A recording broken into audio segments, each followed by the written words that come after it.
नमस्कार. रिपब्लिक महाराष्ट्र न्यूजमध्ये आपल्या सर्वांचं स्वागत. पाहूया विशेष बातमीपत्र.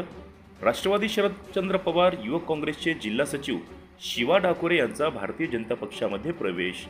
देशाचे पंतप्रधान नरेंद्र मोदी व मुख्यमंत्री देवेंद्र फडणवीस यांच्या कार्यशैलीवर प्रेरित होऊन महाराष्ट्र राज्याचे माजी मुख्यमंत्री तथा खासदार अशोकराव चव्हाण यांच्या हस्ते जनार्दन बिरादार यांच्या नेतृत्वाखाली काल नांदेड येथे असंख्य कार्यकर्त्यांच्या उपस्थितीत प्रवेश केला.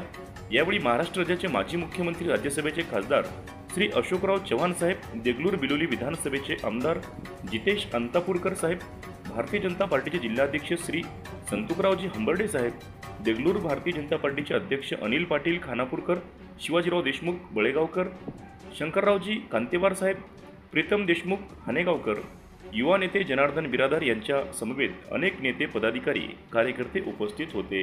राष्ट्रवादी युवक काँग्रेसचे जिल्हा सचिव शिवा डाकोरे यांनी सामाजिक, राजकीय व सांस्कृतिक आदी कार्यात अग्रेसर राहून समाजाचे प्रश्न मार्गी लावण्याचे काम केले आहे व पुढे करत राहणार अशी ग्वाही दिली. शिवा डाकोरे यांनी मराठा क्रांती मोर्चाच्या वेळी त्यांनी एक मावळा म्हणून समाजाच्या मांडीला मांडी लावून काम केले.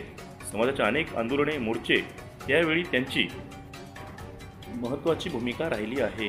शिवा डाकोरे हे मराठा समाजाचा एक तरुण चेहरा असून ते भारतीय जनता पक्षाचे काम जोमाने करून गोरगरीब दीनदुबळ्यांचे प्रश्न मार्गी लावण्याचे प्रयत्न करेल असे यावेळी सांगितले. भारतीय जनता पार्टीचे काम नव्या जोमाने घराघरात नेण्याचे सांगितले. रिपब्लिक महाराष्ट्र न्यूजसाठी देगलूर तालुका प्रतिनिधी धनाजी जोशी.